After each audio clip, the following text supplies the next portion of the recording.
Okay, this video we'll be going over an example of a pipe flow system here that has major and minor losses, and we'll be considering a bunch of different cases where major and minor losses have different amounts of effects on the system. So here's the system. It's a water tower with all the lengths given here. So we have a pipe coming out of the water tower, so we have a change in elevation from the free surface to the end of our main line here. There's a branch line, and so in the different configurations, one case will have a branch line shut off, and then we'll consider the branch line being open, and then for each of those we'll have minor losses negligible and minor losses not negligible. So you can kind of use the results from one to the other.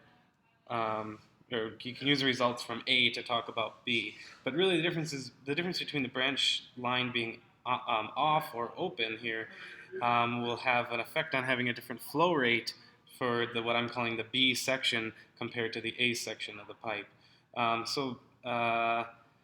Everything is assumed to be smooth pipes, so that roughness is zero, or at least it's much smaller than the diameter. So we can just use the smooth pipe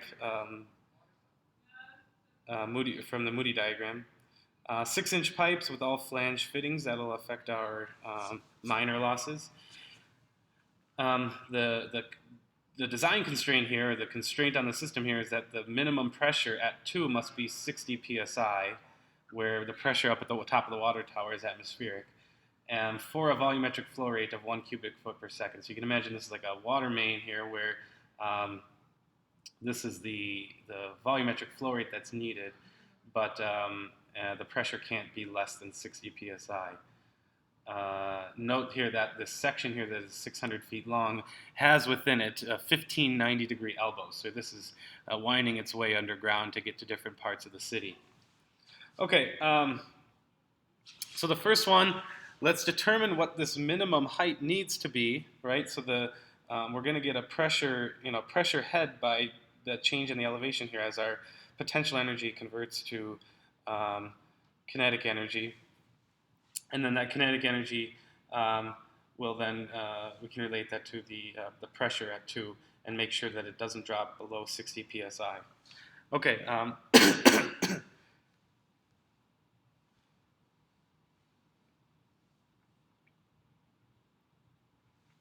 Here's the energy. So we start with the energy equation, and we're going to link the energy equation from point 1 to point 2 here.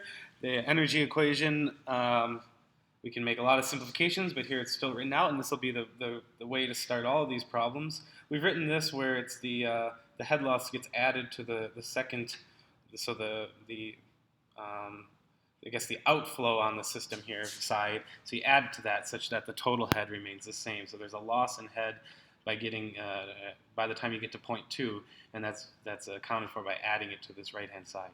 Okay, so the pressure at 1 is atmospheric. There's no flow at that free surface of the water tower. The height at 1 is 16 feet plus h. So we take 16 feet, which is this 10 feet plus this 6 feet, plus h higher than point 2, which we'll just say is our datum level. And then the head loss is given by the major losses, the friction factor times the length over the diameter times the dynamic, or I guess the velocity head, plus the sum of all the minor losses. Now for part A, we're going to assume this is negligible and this just drops to 0. So we're just interested in the major losses here. All right, so plugging all that in, canceling out the important terms. For now, we'll keep the minor losses in here. But we now need to determine what all of these quantities are. So the first one we have is that we're interested in finding when the pressure at 2 is 60 psi. So that's what we'll plug in. And we'll use then that this needs to occur when our volumetric flow rate is 1 cubic foot per second. We can then use that to determine the velocity through the piping system. So the velocity is just a flow rate over the area, where the area is given by pi over 4 d squared, and our diameter is 6 inches or half a foot. Plug all this in, we find that we get a velocity of about 5 feet per second. We can then go to the Moody diagram once we calculate the Reynolds number to determine our friction factor. So let's pull up the Moody diagram here. First, calculate our Reynolds number. Now that we know velocity, we know the diameter, viscosity of water. We can look that up, and we find a Reynolds number of about 21,000, or 2 times 10 to the 5. Again, we're using smooth pipes here, so that our roughness is just 0. So we go to the roughness, the smooth pipe, roughness equals 0 line here. And we try to match that up with, what did we have, 2 times 10 to the 5th about? 2 times 10 to the 5th. So that we're following this up here until we hit this line. And then we follow that over. We're finding about 0.015, and then it's halfway between 0.015 and 0.016. All right, so again, a Reynolds number down here is 2 times 10 to the 5th. Follow it up until we hit the smooth pipeline, which is right in between these two, that right between 0.015 and 0.016 on the friction factor. So if it's right in between, we can just approximate that as 0.0155. Okay. For this part A, we're neglecting minor losses, so that term drops to 0. Let's see, we need the length of the pipe. That's an input into the energy equation at this point. The length of the pipe is now h. Let's go back to our picture. Is h is the length of the pipe. So h plus 6 feet plus 600 feet plus 900 feet. So all told, this is going to be 1506 plus h. And that's what we have here. 1506 feet plus h is the length of the pipe. Okay, from that, we can then plug everything in to find what the h value is. And if we plug everything in, this is that the pressure term, for 60 psi, that's where we're seeing that out. That show up here, and we have a conversion from inches to feet. This 1 is our velocity head term. And then here's our head loss term, our major head loss term. And this is that minus 16 feet that used to be on the left-hand side of the equation. Okay, so we see here that though our friction term, our head loss term, has an h in it. So if we calculate all these things out, we know we're going to have an h on the left-hand side and an h on the right-hand side. Luckily, we can just subtract that from the left-hand side.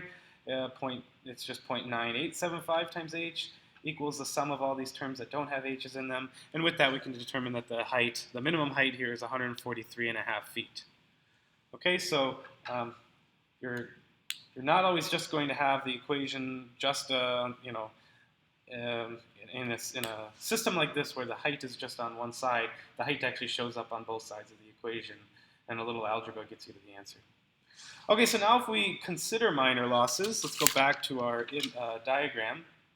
Where do we get minor losses? We have a change or an entrance into the pipe, which we get minor losses from. We have an elbow here, which has a minor loss associated with it. And we have a T section here that has minor losses associated. So the water flowing here will have experienced some minor losses at these 3 locations. So all we have to do is sum up these loss coefficients for the entrance, the elbow, and the T. Let's start with the entrance. First of all, if we go to figure 8.22 in the book, or something that looks like this, you can determine the loss coefficient from that. But better yet, we can just take this diagram. This is an entrance, and for our water tower, our water tank, A1 is really, really big. So that means we use the value here where the ratio A2 over A1 is really, really small, which gives us 0.5. Okay, so this is the limit where A1 is much bigger than A2, and so therefore we can use a loss coefficient of 0.5 for that, which I have drawn there. We then have 15 elbows. So that's right. In our diagram, it's not just a single elbow, but there's actually 15 of them. And so we go to the table with all the different components and their loss coefficients. We go to the elbows, 90-degree flanged. That's part of the problem statement. We see the loss coefficient there is 0.3. And these are like that type of a component, an elbow. Oh, and then we'll need this table here for also the T section, which we go to T. We're going to stay on the low line, and it's flanged. Again, in the problem statement, it says all components are flanged. So 0.2 is our loss coefficient there.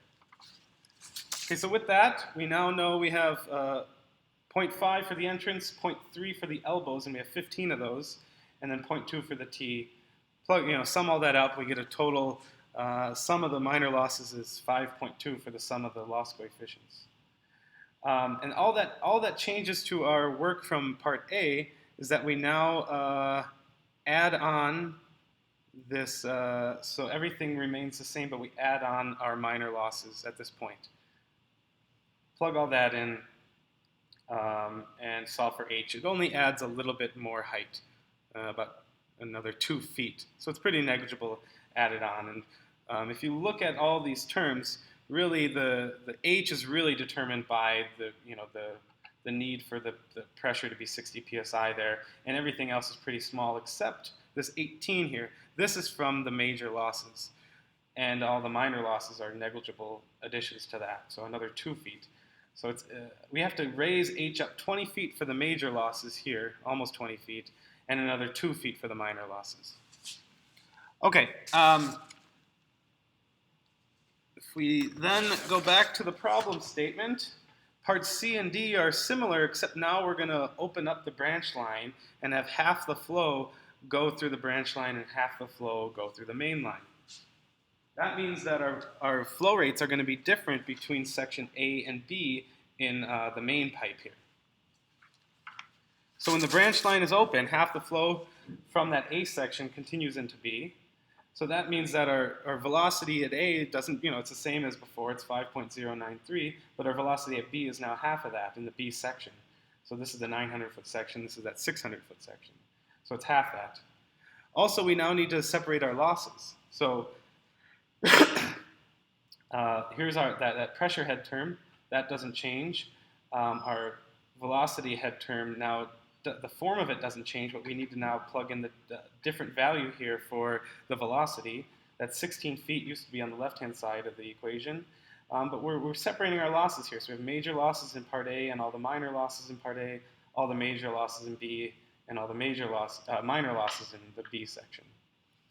Again, the velocity at 2 at the end of the pipe, where we're interested in the pressure not dropping below 60 psi, is just the velocity in the B section, which is at 2.5 feet per second. Nothing changes for our friction factor. For the A section, that's going to be the same because the velocity in A is the same as it was in part A of the problem. The length of A now is just h plus 606 feet instead of 1,506 feet. So that's just the part of the pipe system that we go to get to the branching point. All right, so that kind of takes care of all of the A sections, and now we also know the velocity at 2, we're using a reduced value from before. But now we need to determine the friction factor for the B section. And now again we have to go to the Moody diagram, where now our Reynolds number is going to be half that of what it was for the A section. All right, so that's just because if the flow rate reduces, the velocity reduces by a half in this section, and therefore the Reynolds number also reduces by a factor of a half. Viscosity and diameter are the same. So this is going to be about 1 times 10 to the 5 instead of 2 times 10 to the 5. So we go back to the Moody diagram. Reynolds number 1 times 10 to the 5 is right here. We go up until we hit that smooth pipe section and follow that. That kind of hits right at an intersection line. Follow that over. That's right at about, so if this is 0.01678, it hits right about there. Check it. Yep, 10 to the 5 up to the bottom curve. It's rated about 0.018. Okay, so therefore our friction factor for the B section is a little bit higher at 0.018. And the length here is 900 feet. Again, for part A, we'll assume negligible losses, so all of the minor losses drop to 0. Plug everything in. Again, we have h showing up here for the friction losses or the major losses from the big A section, that's 600-foot section, and solve for that. Now we get a height of 135.1 feet. And then if we go back in and plug our minor losses, this is actually not very different from part B of the problem. Our minor losses now, it's just we have the big A section, that 600-foot section, has the entrance and the 15 elbows, and the B section includes the T, right? So this is where our flow is a little bit, or our flow is half as big here. So that's the main difference. These are now hit with the velocity head using the full velocity, whereas this is hit with the velocity that's now half as large.